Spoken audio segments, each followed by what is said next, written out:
Assalamualaikum and good day everyone. In today's lesson, we will explore workplace ethics and professions ethics in teaching profession.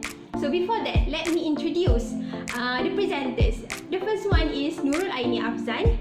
Next we have Fatin Nur Amira, Wan Shakira, Nur Fadila, Nurul Amira Tika, and me myself, Nur Solehatun Auni, as your first presenter. Before we continue with our lesson, I would like to remind you that we will have tests in Google Form after the presentation, and you are not allowed to cheat or plagiarize answers. And if you want to share the contents of this video, you are required to seek permission from the owner first. This is what we call as online etiquette or netiquette. Okay, this is just an example, don't be allowed. So what are the etiquette in profession that we should practice as a teacher? Let's learn together. What is ethics?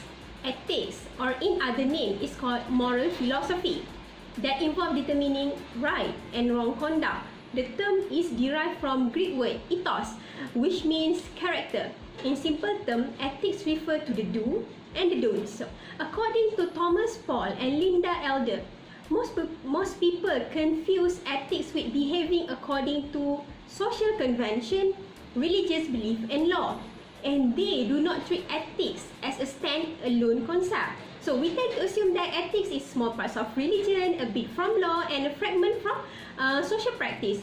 When the truth is, ethics is a set of concepts and principles that guide us in determining what behavior helps or harms sentient creatures. So basically, ethics is a whole different concept, and they do not rely on any other rules or law. So let's go deeper. What is professional ethics? To explain the definition, we must first identify those who are bound to professional ethics, the professional people. There are those working in an acknowledged professions who exercise specialist knowledge and skills. So professional ethics is a set of standards adopted by professional community. What differentiates professional ethics with general ethics is that professional ethics is the ethic individual must adhere when dealing with others in their professional life. Meanwhile, general ethics is when they apply in their personal life. Professional ethics is also called ethical business practices, and they typically include few components such as honesty, integrity, transparency, accountability, confidentiality, objectivity, respectfulness, and obedience to law. These are the common components in ethical business practices, and all these terms we are familiar with and we should practice in the future. Ethical conduct is very important as we portray the institution we represent. For example, if you perform badly as an engineer, your company name will be tainted. And if you are an unethical policeman, people will assume that most policemen are unethical. Similarly, if you are a teacher, you are the face of the professional institution you affiliated with. And professional ethics, they are regulated by a certain standards, which we refer as codes of ethics. Code of ethics is a written set of guidelines issued by an organization to its workers and management to help them conduct their action in accordance with their ethical standards. This means that code of ethics is a rule written in black and white. It is not something abstract. It is something that we can read. And every profession has its own codes of ethics, be it engineer, lawyer, doctor, or even teacher. This code acts as a guide to help professionals to conduct business honestly and with integrity. Code of ethics usually line out the mission, how to solve issue, and ethical principle based on the organization core value. Even though code of ethics provide guideline on how to deal with issue with their profession, there are gray area which we cannot refer to the guide. So there will be times when we cannot decide what to do. For example, you saw your colleague submit the work of other person to your boss and he gave this excuse. It doesn't matter, at the end of the day the work still need to be submitted. What's the difference if he or me who send the work? Okay, in this situation, of course your conscience will be tested. What are the best course of action you should take? Similar situation with the comic strip that I show you. So in this comic strip, Kelvin was complaining to Hobbes, saying that I don't believe in ethics anymore. As far as I am concerned, the ends justify the means. So get what you can while the getting's good. That's what I say. Might makes right, the winner writes the history books. It's a dog eat dog's world, so I'll do whatever I have to do and let others argue with whether it is right or not. And suddenly, Hobbes pushed Kelvin into mud. And of course, Kelvin is angry. Why'd you do that? And Hobbes says, you were in my way, now you are not. The end justified the means. So he used Kelvin words against him. And of course, Kelvin is angry. He says, I didn't mean for everyone, you dolt, just me. See? When you are not adhere to ethics, of course you will be biased to yourself. One should aware that the end does not justify the means, or we usually say niat tak menghalalkan cara. Even if your purpose is justified, if the course of action you took is unethical, it will remain unethical. What is the ethic we must practice in workplace? So I'm pretty sure we know the common ethics adopted from Western countries, such as obeying the law, use effective communication, and practice professionalism. How about we explore the workplace ethics that our ancestors embedded in their culture? I crossed upon an article that discussed the workplace ethic in Malay society that incorporated in proverbs or peribahasa, which is very interesting. This article, they analyze the ethics that is taught in peribahasa from Malay culture. So commonly, we heard the stereotype that relates Malay to idleness and do not prioritize work. In fact, there are proverbs that show the disinclination to work hard. For example, asal berisi tembolok senang hati. Or daripada cempedak baiklah nangka, daripada tiada baiklah ada. Or ikan biar dapat serampang jangan pukah, which means to strive for success without losing anything. Okay, these proverbs might portray that we don't have to put our utmost effort to your work, when the truth is these proverbs actually promote work-life balance. According to the Star 2020, Kuala Lumpur ranked 4th in the worst work-life balance city in the world. So this shows that KL citizens are too occupied with work that they neglect their personal life. From Islamic perspective, we must provide equilibrium in life while making a living and do not seek worldly pleasure and wealth, but still, we have to strive for success. This can be proven from Proverbs. Tanam lalang tidak akan tumbuh padi. Kalau tidak dipecahkan ruyung, mana akan dapat sagunya? And lastly, alang-alang berdawat, baik hitam sekali. This proverb means that we have to put effort to get what we want, which shows that the claim that says Malay is lethargic is not true. Malay society also emphasize politeness and courtesy in profession. So they stress on the importance of recognizing one position in hierarchy. So you have to behave according to your position. Based on proverb, air sama air kelak menjadi satu, sampah ke tepi juga. And anak kambing tidak akan menjadi anak harimau, which shows the meaning of different hierarchical structures in the society. Okay, even though it sounds harsh, the meaning suggests something else.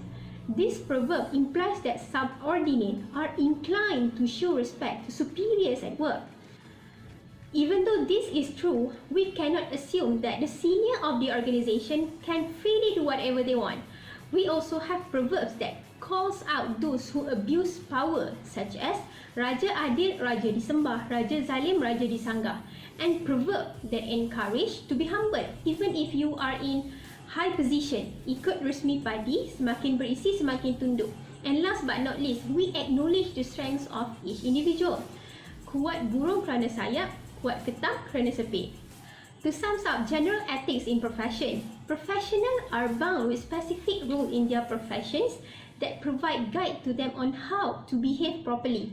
And there is also specific codes of ethics for each profession. And ethics in profession is something that has long established in our society, even though it is informally addressed like we used in proverbs before. Since we are clear with general term in professional ethics, let's explore the ethics in teaching profession with Aini Afzan. Assalamualaikum and hi everyone. My name is Nur Aini Afzan and now I will proceed with ethics and teaching profession. Okay, in this part, I will briefly explain about the teacher's code of ethics. Malaysian Teachers Code of Ethics, and also I will go explain about the principle of ethical teaching. Okay, firstly, uh, Teachers Code of Ethics. A code of ethics is a statement of principle that teachers have to interpret and apply to a daily situation where Mondal and Roy in 2013 state that the code of ethics lives out of the expectation that we have as teacher between ourselves and also our colleague. Okay, this professional code of ethics for teachers purposely designed to protect the right of the student and also to protect the right of the teachers. This become crucial and important as teachers to understand their work of ethics and values before entering the teaching profession. Okay, this code of ethics describe the ideal behavior that teachers hope to achieve and compulsory to portray in the teaching professions. So, as teachers, we know that they play a vital role and huge role in the entire teaching and learning process. Okay, the introduction of this code of ethics, does not address the dilemma of the teacher that may face specifically, but they are useful for guidelines to the teachers to carry out their personal responsibilities for their ethical decision making in the future. If so that if anything happen, they will refer to this code of ethics so that they know how to react to the situation. Okay, next I will go to the Malaysia Teachers Code of Ethics. Okay, Malaysia Teachers Code of Ethics spells out the guideline for teachers to act professionally in their field, which is the teaching profession. It is based on the Tata Susila Profession Keguruan, which is also known as Teacher's Oath.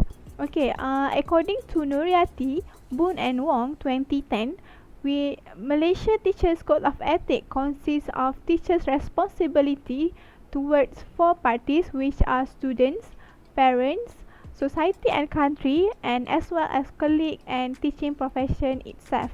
Okay, about this, I will not explain further. My friend Wan Shakira will explain more detail upon this. Okay, next, we move to principle of ethical teaching. Okay, in this principle of ethical teaching, there are 6 principles that need to be known by the teachers. Okay, first one is the pedagogical competence. Okay, a pedagogical competence teacher communicate the objective of the course to the student, where teachers aware of alternative instructional method or strategies and select the method of instructional that are effective in helping student to achieve the course objective. A teacher must maintain the high level of subject matter knowledge and need to ensure the course content is current, accurate and appropriate to the position of the course within the student study level. The second point of principle of ethical teaching is student development.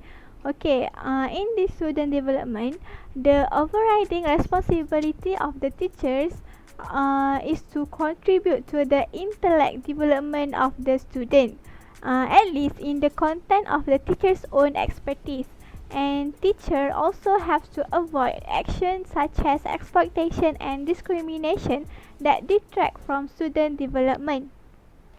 Okay, teacher must support the student such as giving the encouragement and also the motivation for students to develop their skills.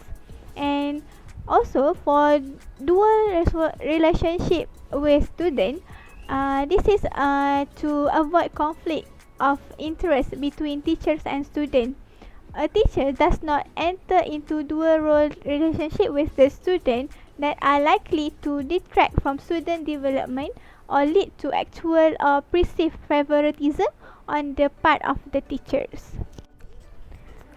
Third point of this principle is the confidentiality. Okay, the student grades, attendance record, and private communication are treated as confidential materials and are released only with the student consent. This is for legitimate academic purpose, or if there are reasonable ground for believing that releasing that such information will beneficial to the student or will prevent harm to others. Same goes to the dealing with the sensitive topic those students are likely to find sensitive and discomforting are dealt with an open, honest and positive way. That's how teachers need to keep their confidentiality between student and also teachers. Another point of principle of ethical teaching is respect for colleague. Okay, a teacher must respect the dignity of her or his colleague and work cooperatively with colleagues in the interest of fostering student development. Teachers ought to encourage mutual respect among colleagues, and the relation of the colleagues are incredibly important because they contribute to a more positive school climate.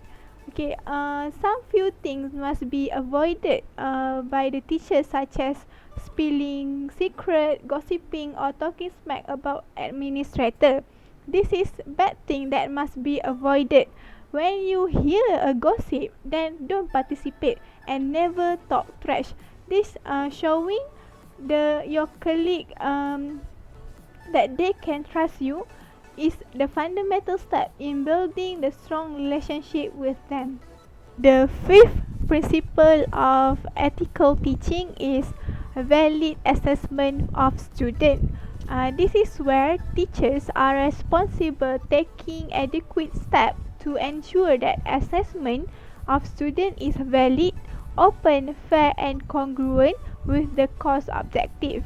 Okay, there's four principles of assessment, which is the first one is reliability, fairness, flexibility and also validity. Validity and reliability of assessment method are considered the two most important characteristics of a well-designed assessment procedure, where validity refers to the degree to which a method assesses what it claims or intends to assess. For an authentic assessment, usually includes a task for students to perform and a rubric by which their performance on the task will be evaluated. For the last one, respect for institution, which in the interest of student development, a teacher also must aware of and respect the educational goal and policies and also standard of the institution in which he or she teach. Respect for institution looks very similar to the respect between individual, I have explained before. Respect for colleague and like an interpersonal relationship, it cannot be forced. Yes, indeed, it cannot be forced. It came from our own self, where just like an interpersonal relationship, deeds are more important than words. However, teachers need to follow and respect the school rules and regulations that have been made by the government or the administrator, so that we can avoid any issues between administrator and also the teachers in the future. Okay, I guess that's all for principle of ethical teaching, where I have explained 6 of principle in the ethical teaching, which is first one, pedagogical competence, student development, confidentiality, respect for colleague, valid assessment of student, and lastly, respect for institution. Okay, before I end my presentation, To put in nutshell, professional code of ethics plays a vital role in developing the personality and behavior of the teachers. It will facilitate and guide the teachers towards successful and meaningful teaching. If the teacher properly implement the code of ethics in the teaching profession, it is unquestionably fosters the development of school, children, society, community and also nation as a whole. So, to end my presentation, I would like to read a quote by Dr. S. Radhakrishnan, where he said that a teacher, to be effective, should always be a learner. If he ceases to be a student, he ceases to be a good teacher. That's all from me. Thank you for listening. Hi, Assalamualaikum, Bismillahirrahmanirrahim. So my name is Fateno Amira. So for my part, I will cover about professional accountability and also integrity.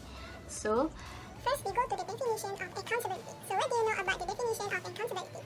First, at this slide, accountability is often associated with such concepts as answerability, responsibility, blameworthiness, liability, and other terms associated in the expectation of accounting. So it also refers to an obligation or willingness to accept responsibility for one's action. This means when a person accepts the responsibility, the person will committed to generate positive results and also what people call taking ownership. Sometimes responsibility is obligated by a specific role within an organization.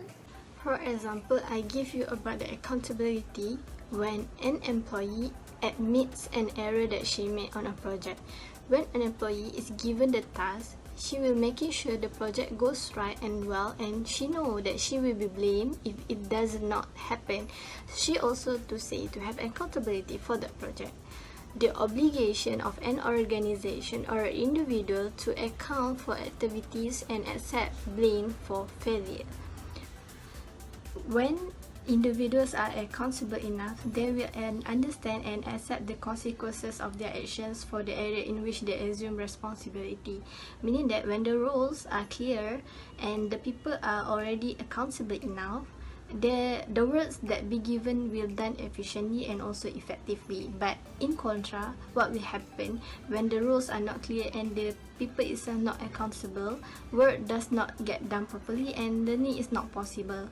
Meaning that, put simply, accountability is about taking responsibility of your actions.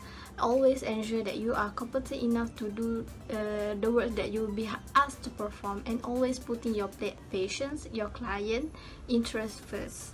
Then we go to the next slide, which is accountability at the workplace. So accountability at the workplace is about ownership and initiative.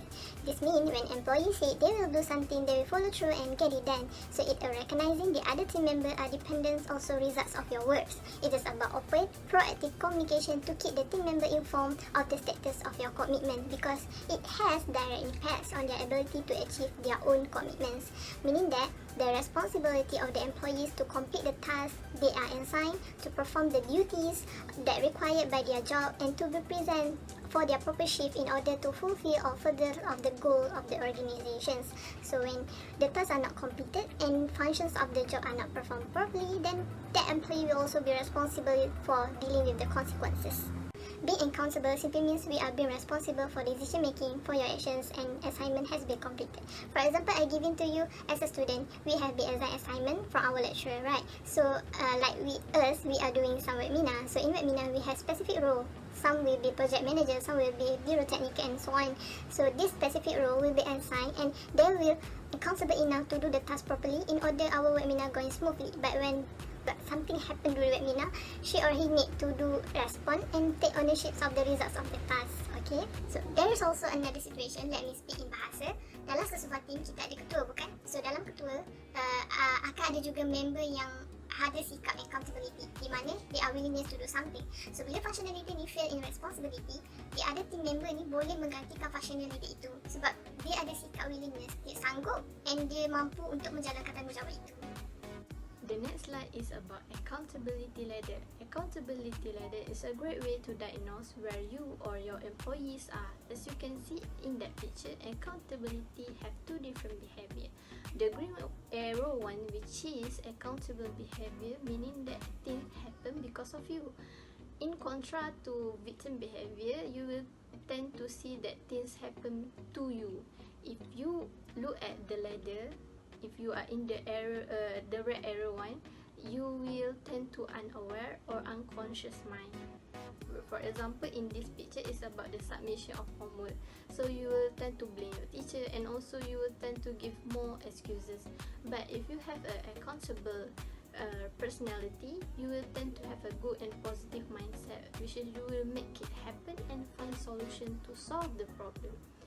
So let's reflect ourselves. Where do you stand on this ladder? Where you are in a team, If you are a victim, you will always give excuses and take blame others. But if you are accountable enough, you will acknowledge the reality and you will find the solution to solve the problem.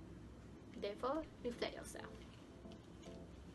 Then we go to how accountability used in teaching profession. The first one, professional accountability is designed with teachers' involvement and relies on their expertise and also their professionalism. The second one, system incorporating professional accountability generally result from their public trust in the teaching profession to deliver high quality education, meaning teaching responsibility should be understood and implemented by a teacher for teachers' professionalism. For example, the implementation of extracurricular activities, compliances procedures, appreciating the work ethics, and perform duty with full commitments and dedications. That is why teacher accountability can be defined as the responsibility of a teacher toward his or her student performance. This is also said by Norelty, Bone, and Wonpen 2010 state that teachers are accountable for students, themselves, parents, society, and nation, as well as their colleagues and teaching professions. So this will be explained by Dila and one part. As we know, teachers bear with a great burden of responsibility. They will charge with educating, shaping, and developing the young minds. This is effect and importance of teachers' accountability. The first one, a student experiences greater freedom in putting toward their concerns, which means they do not feel burdened at all. A good rapport between you and your student will be established, as well as making the classroom environment more interactive.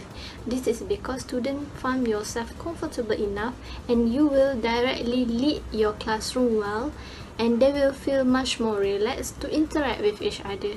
The second one is a teacher works in sharpen their skills and also correctly plans and executes their activity. This is because a teacher should be able to convey their message to students efficiently. This includes applying a practical approach and experimentation in the teaching methodology.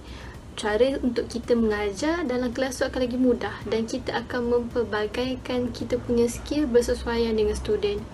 And the third one, quality education is ensured and public resources are put into proper usage.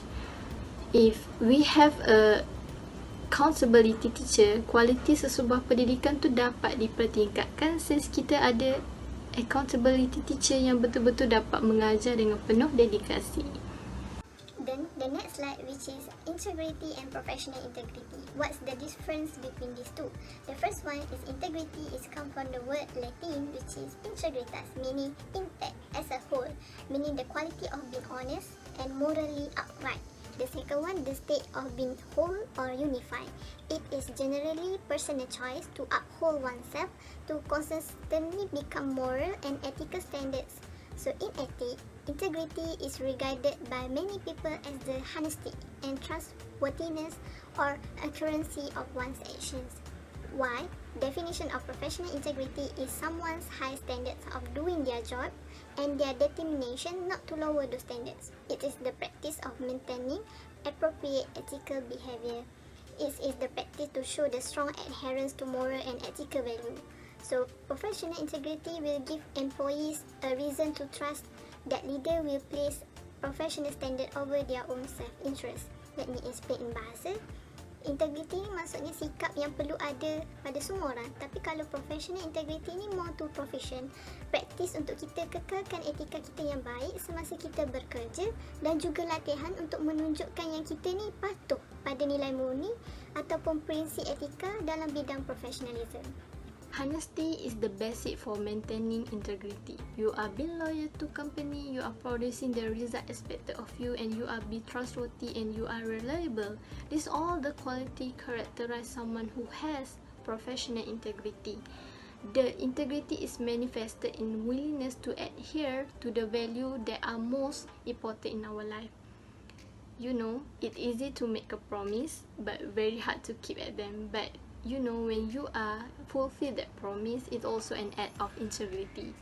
So that is why we will begin to attract the best people and situation in life and become an outstanding person as well as success in everything we do by Nikitina 2015. So we can also relate with Islamic perspective way where we have Prophet Muhammad SAW as our role model and our leader, who held 4 main characteristics. We have Siddiq, Amanah, Tabligh and Fatonah. So these combinations of 4 characteristics form his integrity and accountability in performing daily tasks that associated with human interaction. Let me explain in bahasa. Contohnya dalam sirah Nabi, kita tahu Rasulullah SAW ni menunjukkan bahawa sifat jujur dan amanah ni sebagai nilai yang penting dan unggul dalam hidup kita. Contohnya dalam sirah dia, di mana Rasulullah menjalani sebuah kedai yang menjual kurma, lalu baginda memasukkan tangannya ke dalam timbunan kurma tersebut, lalu mendapati tangan basah. Lalu Rasulullah bertanya, apakah ini wahai penjual? Lepas tu penjual tadi pun jawab, oh ianya terkena air hujan. Rasulullah pun berkata, kenapa tidak meletakkannya di atas supaya pembeli dapat melihat? So menunjukkan penjual tadi hendak menipu dan menutup cacat celah tersebut. Ini menunjukkan bahawa Rasulullah sangat benci pada sifat yang tidak jujur, sebab bila kita bersifat jujur dan amanah, menunjukkan kita dapat attract orang untuk lagi percaya kepada kita dan memudahkan urusan masing-masing. The second one is the strong ethical and integrity culture is also essential for motivating students in a right way. So productive relationship between students within the classroom, and if you lack of trust, it can be poisonous towards students' motivations. When you work in a pleasant atmosphere with a good ethical culture is motivating both at the level of the day-to-day to study. You will feel good to work and study in the classroom, which you know that you will treat your student fairly, unbiased, and will not pressure you to act unethically, meaning that you will feel good to be in the place whose aims and value that you endorse. And the next slide is, there are a reason why integrity should be at the first place for every teacher. The first one is trust. So if you are a person that has integrity, your personal relationship and your professional relationship will be genuine, and the people around you will know that you can trust with anything. And the second one is responsibility. If you are integrity, people will give you a higher level responsibility because they know and they feel like you will always do the right thing. And the third one is the respect. If you stand up for doing the right thing, people at times may not always agree with you, but they will have a great respect for your opinion and you will stand up for what you believe in. And the last one is authentic. With integrity, you look as the real person, someone will have a class. Because people with high integrity will never look over their shoulder for anything they have done. They can feel good the choices that they have made. The ways to maintain your professional integrity as a teacher. So the first one is do the right things. As an educator, you will know that you will be caught in a situation that challenge your passion, right? So your goodwill or your belief in what you are doing as a teacher. So you have to do the right thing. Prevent yourself by getting caught up with the power and political issue that within your school, and check that you are doing the right thing. Always critically explore new strategy and facts that come around, and remembering the impact this could have been to your students. So you have to remove yourself from cliques that are be thrown under the bus and do the right thing rather than being sucked into lies, deception and misinterpretations. The second one is believe in all your students. So each student have their space, they are unique, they are gifted. So they will all have their own little quirks and characteristics. So look for the good nature in each and every one of them. By being genuine and enthusiastic about your subjects and be genuine to them will gain their respect along with engaging your teaching as you want to guide them to achieve their potentials. For example, like Cikgu Halmi punya perkongsian hari tu, dia tahu suka saya dulu baru suka subjek saya. Meaning that we'll display our characteristic first, then barulah diorang as a student dapat follow kita, dapat percaya kita, and last but not least barulah diorang boleh belajar dengan tenang. And the third one is take responsibility. So you are being trustworthy, you are being honest, and being authentic are the key traits of the true professional integrity. But also you have to accept your mistake without you blaming the others, you giving the excuse to others. I know that it's not always easy to take responsibility for the things that happen, but it is the right thing to do, right? So people with strong professional integrity choose the right thing, even when it is hard. So taking responsibility is not cue to beat yourself up when the things do not go right, but you should be viewed as an opportunity to learn from the experience to allow you for your personal growth. And last but not least, I will end with the quotes by Simon Sinek. which is leadership is about integrity, honesty, and accountability, all the components of the trust. So reflect yourself whether you are accountability enough, whether you are integrity enough. So that's all from me. Thank you.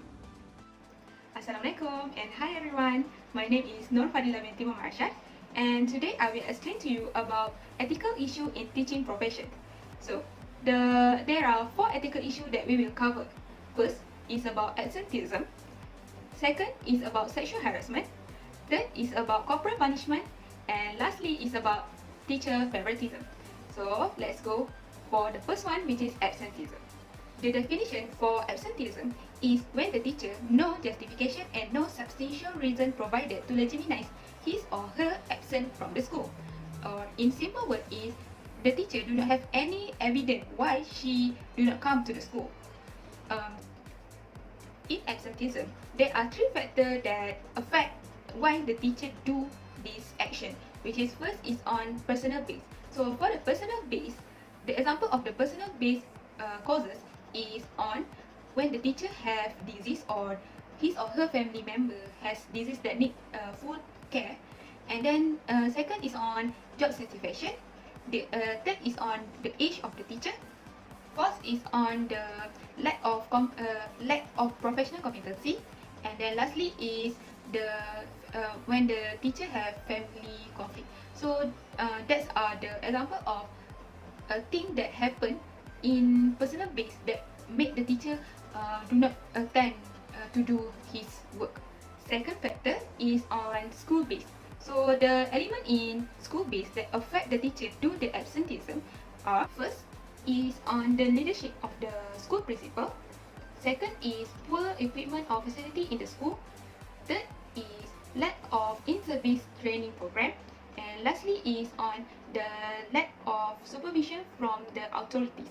The third factor that cause the teacher do absenteeism is on environmental base. So the example of environmental base causes is on the weather condition and also location of the school. Based on the research being conducted, it showed that male teachers have more tendency to involve in absenteeism compared to the female teachers. And in Malaysian context, the young teacher are more involved in absenteeism compared to the senior teacher. This is because a young teacher have more commitment or have more tasks even though they in the school, which make them cannot go to the school. They cannot enter the class and teach their student. When the teacher repeatedly absent from enter the classroom, the student performance will significantly impact in negative way. So when the teacher absent from the classroom, the school will replace that teacher with unqualified and less experienced teacher, which make the student become stressed, and then their performance in standardized tests will become low. The other impacts of teacher the teacher absent from enter the classroom is on the behavior of the student. So when the teacher do not enter the classroom, the student will treat that as a free time for them to have a trip around the school. They will go to every place in the school and make noise that can disrupt other students. The impact of absenteeism not only toward the student, but it also affect the other teacher and also the school. So for the other teacher, their moral will become low because of they have extra work which is they need to make up for their absent colleague. And then for the school, the administrative need to arrange back the attendance and also the learning resource for the substitute teacher to attend that class. In sexual harassment, there are several types of harassment that being done by the teacher, which are on abusive, belittling, humiliating, threatening, or intimidating behavior directed at a person or group of person. So sexual harassment can happen everywhere in the school or outside the school, but mostly this sexual harassment likely to happen when there is no clear observation from others, such as during a recess, during after school, or other than that. Malaysia has high case in sexual harassment between teacher and also student. Research has found that the teacher usually target the victim that which is the student who has needy or do not have happy home life. This is because the teacher will easily build a friendship in their which is in term of the condition of the student, and then the offender also usually target the victim, which is the student that have disability. There are some teachers exploit the student need in terms of playing time, in terms of discipline, in terms of grade, and other reward that usually the student need. So they use their power to force the student to have to obey what they want. So this case actually happened in Malaysia when there was one teacher forced the student to do sex with him because the student desperately want a high grade in examination. Victim of sexual harassment, which is the student, will have a negative impact throughout their life. So the first impact of sexual harassment, the victim will develop psychological disorder, which are depression and also post-traumatic stress disorder, or we call it as PSTD. Research shown that a victim with depression usually think about committing a suicide. This is because they feel they feel helpless. They feel they are not valuable to live in this world. And then next is the victim are exposed to the disease which is called as sexual transmitted disease, or we call it as STD. Next, it was undeniable that the victim will result having a pregnancy. So when the victim have become pregnant, so the victim will be so ashamed to come to the school, and then they also have a extreme fear to come to the school because of they didn't want to face the one that do that to them. So in terms of academic performance, the academic performance of the victim will become drop because of they do not want to come to the school. Third ethical issue in teaching profession is corporal punishment. In Malaysian context, corporal punishment is usually used as a form of discipline management that used by the teacher to handle misbehavior student. Students usually receive corporal punishment because of they do not do their homework, or they are running in the class, they make noise, and then there are also some case which is the student receive corporal punishment because they bring a cell phone to the school, and then they also will receive corporal punishment if they coming late to the class. So the example of corporal punishment that being given by the teacher to the student are, for example, the teacher will use objects such as ruler or stick, and then the teacher also teaching the student, and then the teacher pull hair or ear of the student, and then the teacher slapping face of the student, make the student stand in a painful position, and then some teacher also ask the student to stand under the sun for a long period. And lastly, the most famous one is the teacher ask the student to exercise extensively, which is the student need to run around the field for 10 times or for 15 times without rest. Corporal punishment is emotionally humiliating for the student. The student will become more aggressive than their old self. It shows that the corporal punishment is not really effective. A student will become more aggressive. The student will become more stubborn. The student also like to lie to other people. And then for the mental health of the student, when the student receive the corporal punishment, they will tend to have a depression because they become fear, and then they feel ashamed to face the society or their friends. So they will eventually develop the depression disorder. Malaysia are not ready to ban corporal punishment because of the number of ratio between the counselor and the student are 500 to 1, which is there are too many students need to be handled by a few counselor in the school.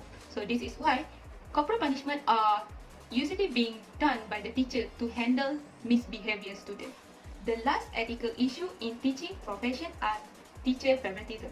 So the definition of teacher favoritism is the act of giving preferential treatment to someone or something. This is the other definition are the tendency for that person to favor another person that have displayed the characteristic that that they love, or they have a personal contact or other personal preferences. So in favoritism, there are several factors that cause the teacher to favor only certain student, which is first is in terms of student achievement. There are some teachers become biased, which is they only focus to the student that have excellent result compared to the student that have a low result. And then for the second factor are student behavior.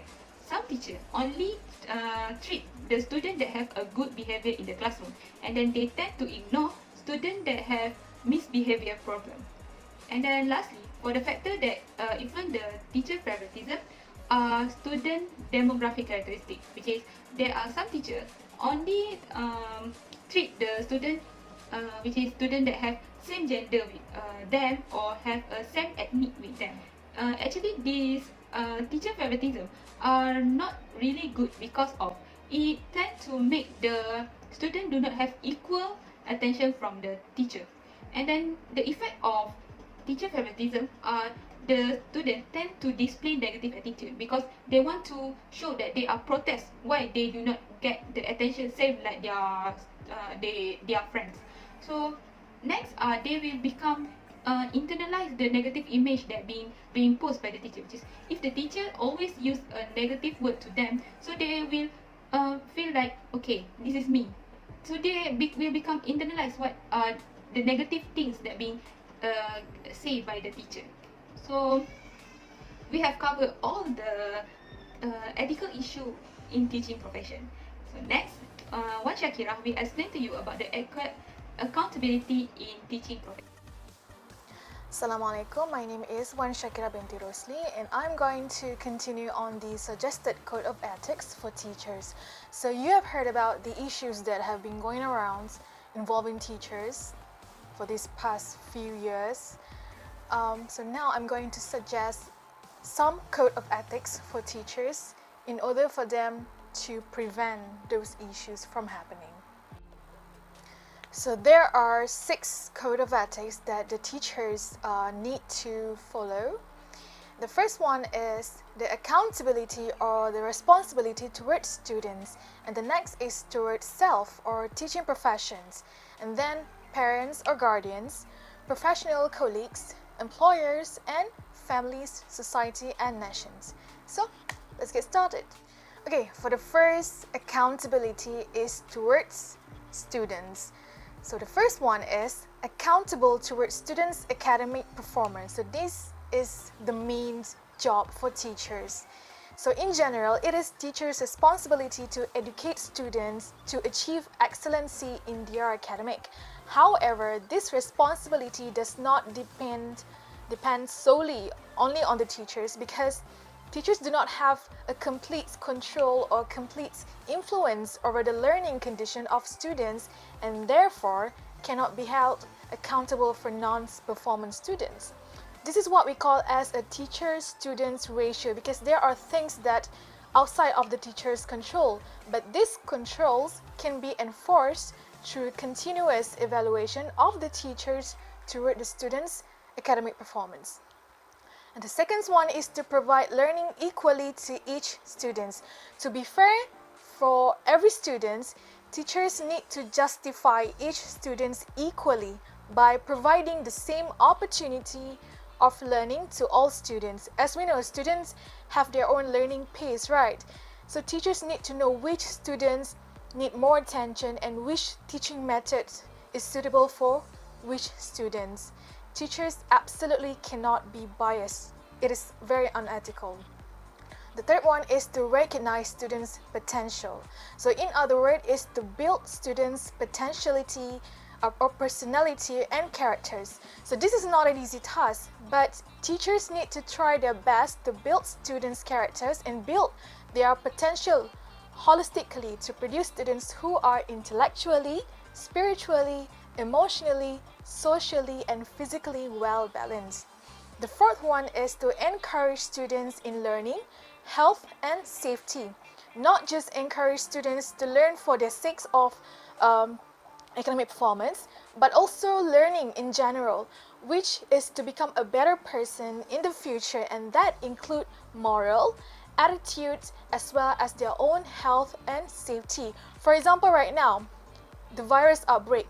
Although it is not in the syllabus, teachers must take responsibilities to educate students about the dangers of coronavirus or COVID-19.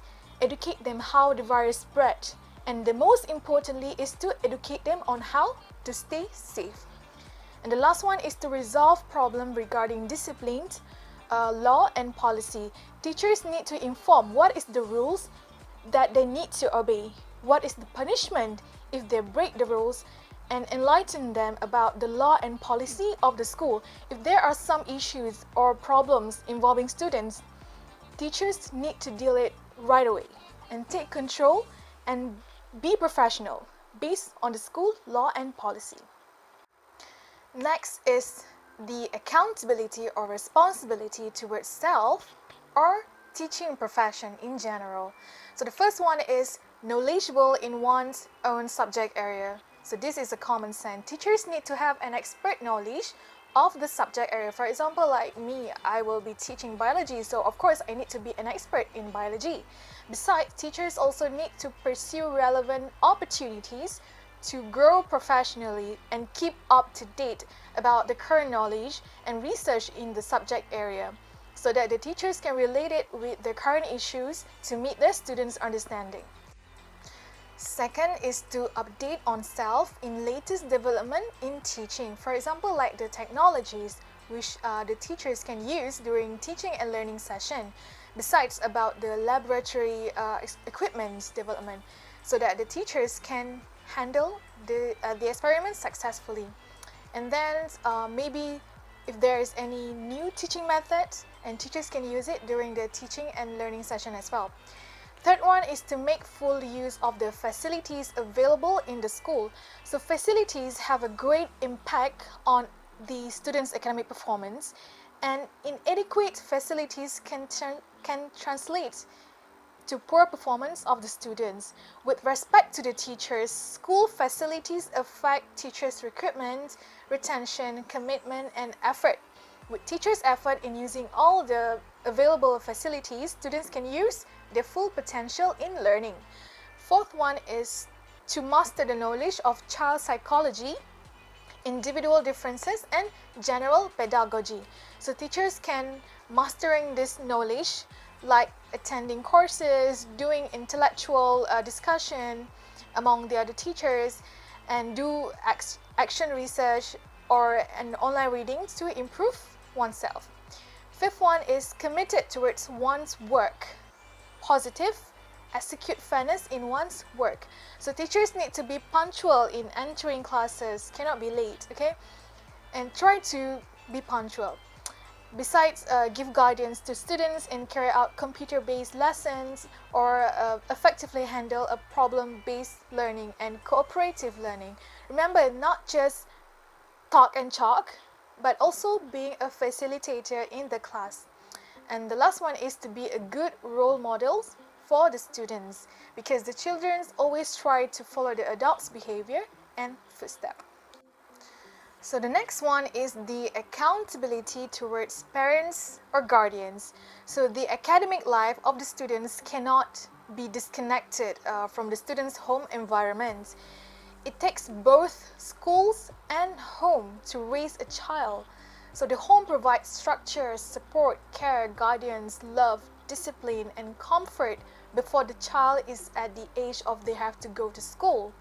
So this is why it is very important to establish, the first one, to establish relationship and build trust with the parents, so that the teachers can communicate with parents and be aware of such support given by the parents that help the students to focus on schooling matters at home. By building a good rapport with parents, teachers can obtain their support in dealing with the students' problems in personality and academic achievement. If there are some lacking or some weaknesses of the parent support, teachers can help by giving the advice, or if there is some problems that happen to the students, teachers can inform the parents and parents can take over the teachings at home. So this cooperation will not just benefit the time in the classroom, but also to create a good parenting skills for the sake of the student's success. This is why the successful students actually come from homes where parents provide structure, support, guidance, and emotional support and promotion of the health behavior. The second one is respect the family background of each student. Whether in the term of socioeconomy, religion, or cultural background, teachers need to respect this matter so that it will not create a huge gap between the teachers and the students. The third one is to respect the privacy of the family. So this is very important. Teachers might have access to the students' information and also learn things about the students which might not be in their records. For instance, children might tell the teachers or inadvertently reveal private information about their families. So ethical rules typically forbid teachers from passing on any information about the students that they learn in the course of their work unless the disclosure is legally required or is necessary for the purpose of the child's education. However, there is one legal exception to privacy rules that stand out, which is the state laws require teachers and the other school employees to report when children are being mistreated. For example, like if a teacher have heard something from the students tell the teacher that she's been bitten by his or her father at home, so teachers must take action. For example, like go report to the principal or the police, for the sake of the students. So these laws vary from state to state, but teachers unusually have to make a report whenever they suspect that a child has been abused or neglected. The fourth one is to share information with parents regarding the interests of the students.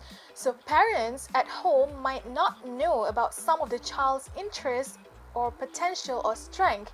So teachers sometimes are more aware of the students' interests or potential. Thus, it is very important to let the parents know about their child, so that the parents can support them in any way to enhance the child's potential.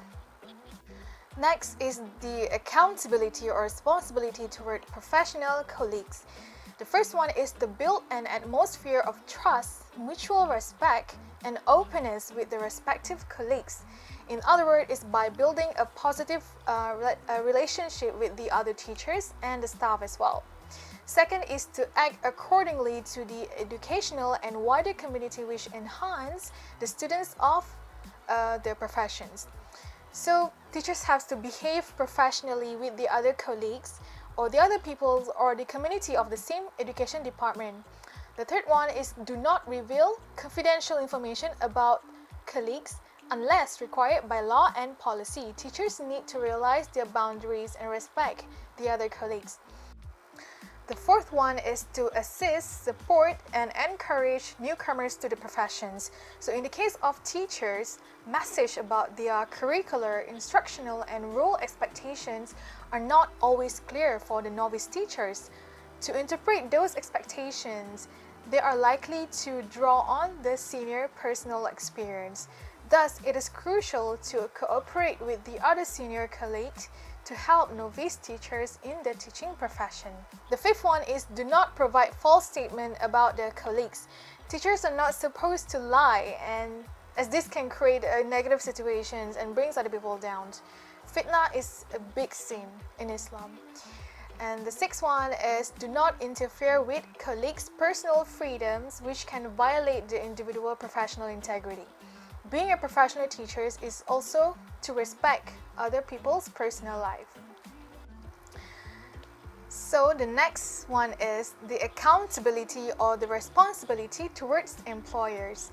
So in teaching profession in Malaysia, our KPM, Kementerian Pendidikan Malaysia, or Ministry of Education is the employer, and the principal or the headmaster is the representative of that employer in the school.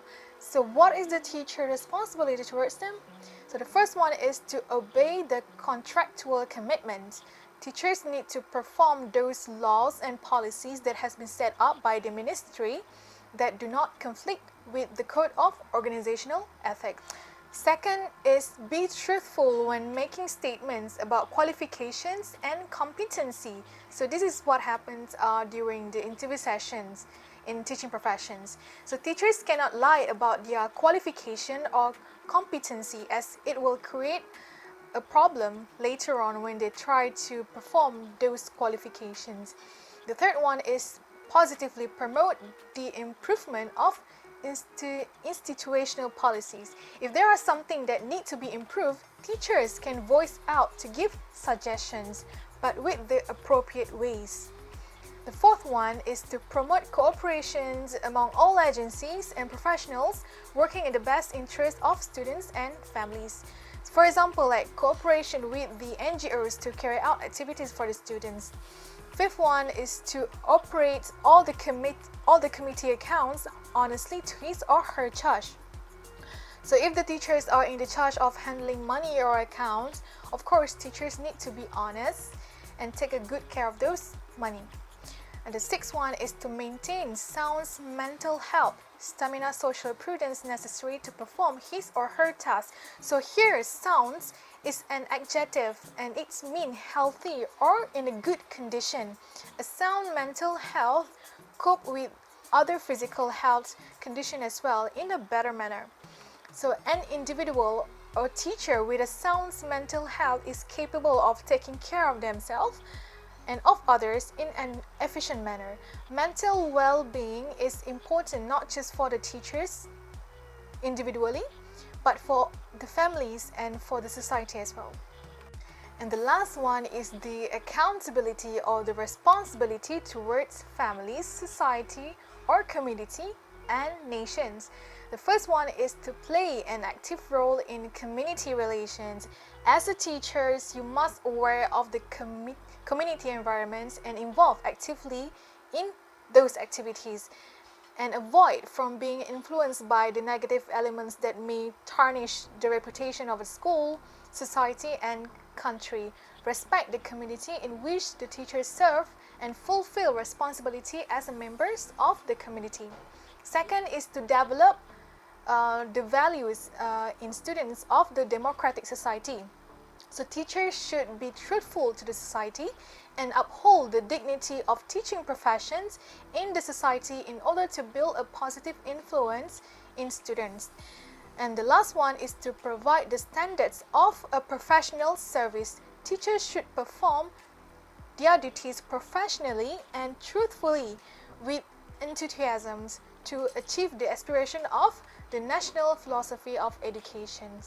And that's all for me. Thank you. Assalamualaikum and hi everyone.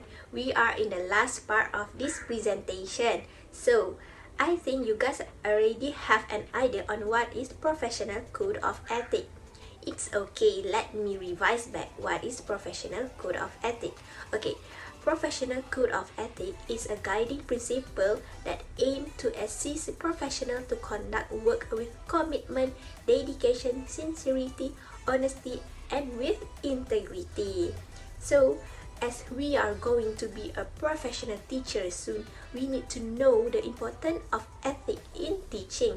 This profession requires a lot of commitment, dedication, and sincerity toward the institution and learners. So, if they do not have the knowledge of this professional ethic, it will become a barrier in the development of institution, learners, society, and nation as a whole. It will undeniably affect the overall performance of the student. So here are the importance of ethics in teaching. The first one is to make sure the teacher to aware with their roles and responsibilities. The teacher need to provide and prepare the service for the institution and students with happiness and satisfaction. In the teaching career, active professionalism is needed. In the educational method, they should not be idle or passive. The teacher need to be an active teacher to grab the student attention to learn.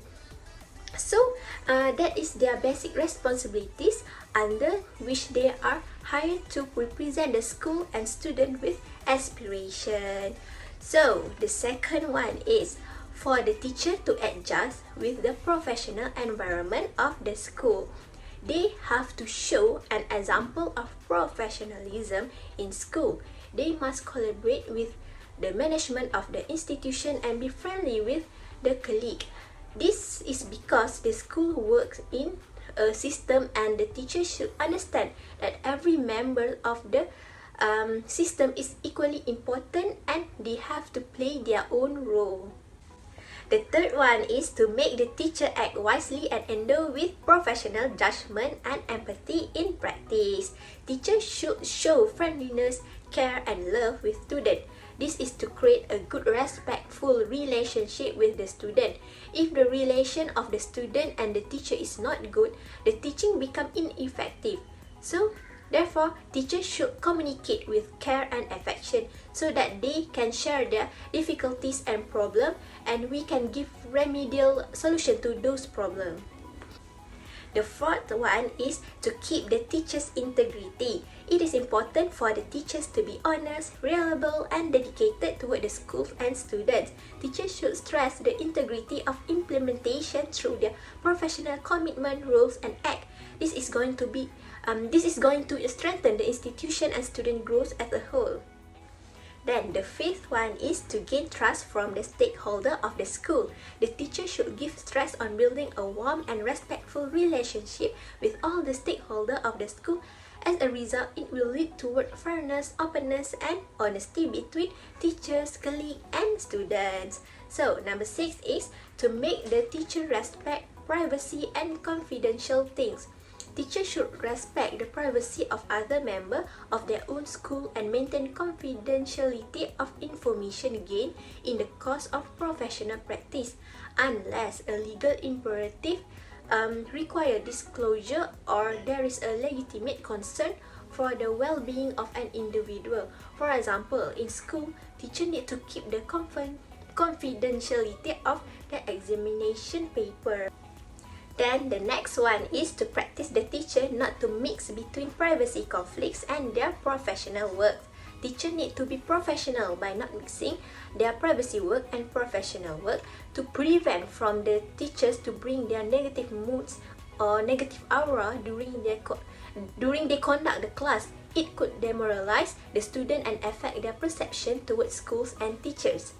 Then the last one is to prevent from the bias issues. Bias issues in teachers is commonly happen in schools. To be a professional teacher, they need to treat all the students equally, even if the student was so bad. This will help to prevent from the student to feel left behind and from the student to feel separated. Last but not least, what we can conclude from this presentation is the teacher should show an equal level of dignity to his or her profession, institution, student, colleague, and also parents. This will make everyone to respect the teacher. Teachers should specially stress on developing the professional ethic. They need to practice to be professional enough. They should follow the code of ethic of the teacher and should reflect their ethical behavior to their student. This is because the teacher should be the role model, inspiration, motivator, and also leader for the students. So, before that, I want to share with you guys a quote by Potter Stewart. He said that ethics is knowing the differences between what you have a right to do and what is right to do. I hope you guys can understand the quotes by him. Thank you, that's all from us.